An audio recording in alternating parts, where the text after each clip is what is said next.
Call it whatever you want. It's already a $100 billion a year business. A business that you can do part-time or full-time and can be started at home with no large capital outlay, low overhead, no employees, and no special business expertise or technical skills. A business that allows you to work your hours for your goals. A business that offers time freedom, financial freedom, and a franchise-like, step-by-step business plan. And according to most experts, a home-based business offers incredible tax advantages. It's an automated way to make money on the internet. So, how does it work? And why would you share it with somebody? This is exactly how this works. All right. So you've got these big Fortune 500 companies, household names, companies with household names, right, that they have a lot of money allocated to advertising. And you see this every day. You turn on your TV, you see advertising. You turn on the radio, you hear advertising. Print magazines, all this stuff. Well, these companies have big advertising budgets and they allocate it in different places. One of the places that they allocate it is to the internet. They have a large portion of their budget set aside to advertise online. And so what I did was I went to them and I said, look, would you pay me to advertise for you? Would you pay me if I send you a customer? And they said, yeah, it made sense. Think about it. They pay me only if I send them a customer. It's results-oriented. Right. It's performance-based. It made a lot of sense to them. Instead of paying to be seen, they're paying for customers, right? So they allocate a large portion of their budget to advertising this way. And what I do is I go promote these companies. I don't have to work against them. I don't have to build a business and try to compete with these monster companies. I work with them. They've already got it going. Right. I'm helping them. I send them customers, and in turn, they send me a check. They pay me for sending them customers. So they're elated. You know, when they get a new customer, they're excited. They don't mind paying me.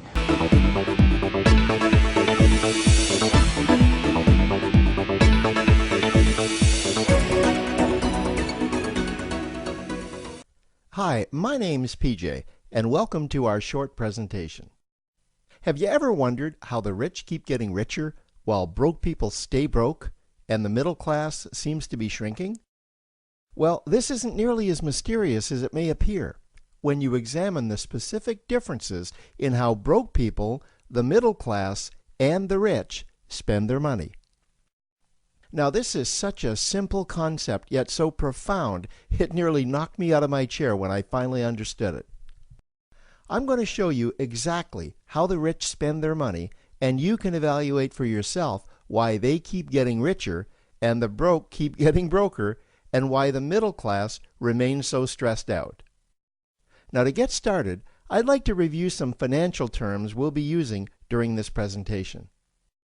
The terms that you need to be familiar with are cash flow, which means money you bring in, expenses, which means money you spend, assets. Now, this is the most confusing one.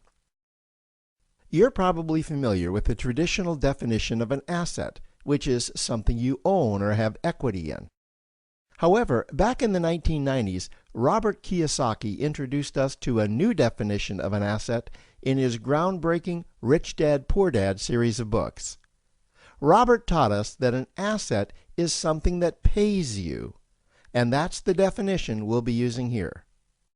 Liabilities is the last term, and it's defined as things that cost you money. As an example, a house is typically viewed as an asset, but can it actually be a liability? Yes, with our revised definition, anything that costs you money is a liability, not an asset. If you have a mortgage, your house is an asset to your banker because it pays him or her every month. But could a house also be considered an asset to you? Yes, in the right circumstances it could, when it pays you money. Let's say you buy a house and you rent it out, and it paid you a positive cash flow every month after all expenses. That would then be considered an asset. Now, one more time with the terms, just to be very clear before we continue. Cash flow is money you make.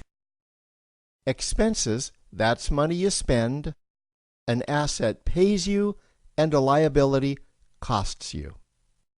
Now let's take a look at how broke people spend their money. Now, when I say broke people, I'm not referring to the destitute. I'm speaking about that large portion of our society that lives from paycheck to paycheck and who never seem to have any money. In fact, most times there's more month left at the end of their money, and I'm sure many of you can relate to that group. On payday, broke people buy what I'm going to call stuff. Well, what's stuff? Well, that's inexpensive things that people buy that they don't really need to survive. You go into someone's house and you can't find any counter or tabletop space in the whole house because of all the stuff on it. Their house and their cars are full and cluttered with stuff. Well, where do they get all this stuff? They buy it at the flea market, at the garage sale, at the dollar store, at the craft show. So cash flow comes in and then it goes straight out the expense column to buy stuff. You see, broke people never really educate themselves on assets and liabilities. They justify buying all of this stuff by claiming that it costs so little. But over the years, it's all they ever have. The problem is their cash flow never produced or created more cash flow. Now, please understand, I'm not undermining or taking any shots at this or any group. I just see a lot of financial difficulty out there, and it really doesn't need to be that way. Creating wealth isn't a mystery, it's a formula. The only reason someone doesn't create wealth is because they either don't know the formula or they don't apply the formula. Now let's take a look at the middle class. The middle class is the group that society mistakenly thinks are rich. They're not. Yes, they typically earn a six-figure income, and many of them appear rich, but it's what they buy with their money that keeps them prisoners of the middle class. What they typically buy are liabilities. Remember the definition of a liability? Things that cost you. By buying liabilities, the money gets pushed up and out their expense column. Liabilities are items like cars, boats, houses, airplanes, credit card debt. Now let's see just how this happens. The middle class gets a nice paycheck, let's say $10,000 for the month. They then split that down the middle and they pay their monthly expenses with half, and with the other half, they make a down payment on a new car. The car costs $5,000 down, and after they add on the insurance and the maintenance, that liability now costs $1,100 new dollars every single month. A few months go by, and they want a boat, then a vacation home, a Rolex watch on their credit card, a vacation on their credit card. And before you know it, their liabilities have raised their expense levels to near or above their income levels. They actually spend equal to or more than they make. Meaning that they have to go to work and make a certain amount of money every single month just to cover their liabilities.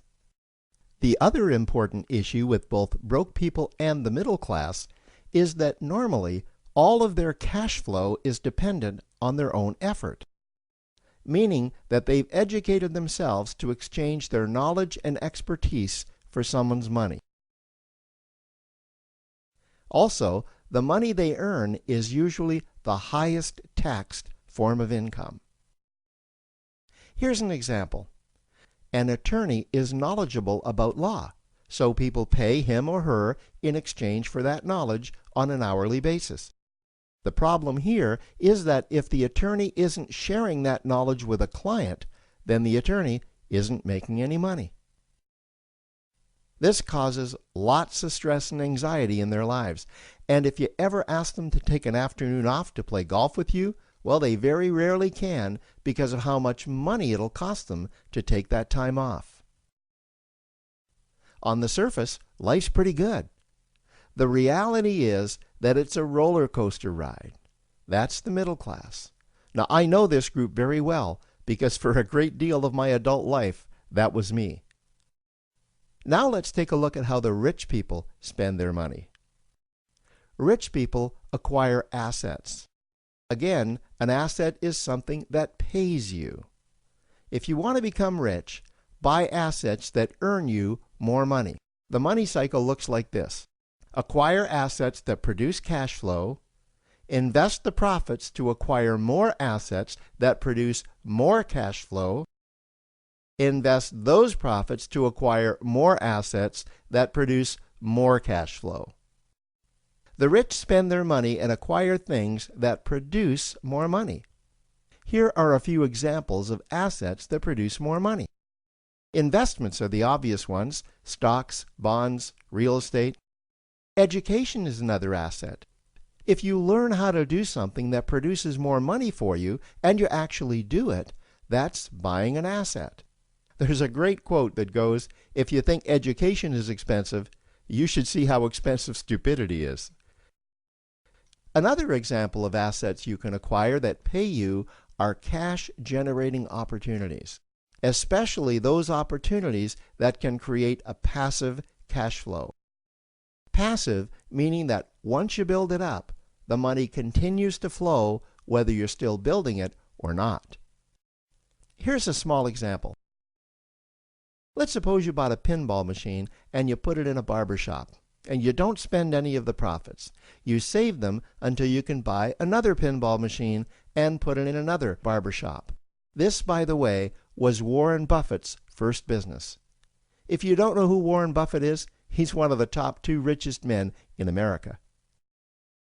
The rich are extremely eager to find those passive cash-generating opportunities because those opportunities continue to pay them month after month, year after year, long after they've stopped working the opportunity. You know, I see this happen again and again with successful entrepreneurs. They find a passive cash flow stream that they build up, and it continues to pay them month after month, year after year. They then take those profits and multiply them in another passive cash-generating opportunity, and then again in another. In conclusion, here's what I've learned over the years. You can't find these passive cash-generating opportunities unless you're open to hearing about them. Then, once you find them, you must be willing to see what fits you and then act. Now, the reason I say this is that I once answered a hokey little ad that I ended up generating 7 figures from, simply because I answered that ad and then took action. These opportunities are out there, you just need to find them. You also must be opportunistic enough that when the right situation does present itself, you don't miss it.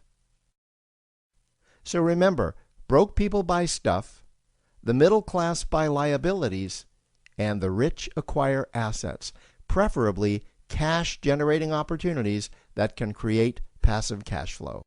They then take that cash flow and invest it in another asset that produces more cash flow. That's the wealth creation formula. Now, I trust you found this introductory information helpful. Now, to learn about one of the greatest cash-generating machines on the planet, click on the link below to proceed to step 2. After I had my son, I just never saw him anymore. I was giving him to the babysitter before dawn and picking him up after dark. So Patty found a way to work from home, because working from home gives her the time to raise her 4-year-old son and 2-year-old daughter. I think it's the best of all worlds because you do get to spend your life with your kids. I just love to talk with my kids. I love to see them develop. Advice for other moms who want to get into a work-at-home business? Research and just take a look and keep your mind open to find a different opportunity. Call it whatever you want. It's already a $100 billion a year business. A business that you can do part-time or full-time and can be started at home with no large capital outlay, low overhead, no employees, and no special business expertise or technical skills. A business that allows you to work your hours for your goals. A business that offers time freedom, financial freedom, and a franchise-like step-by-step business plan. And according to most experts, a home-based business offers incredible tax advantages.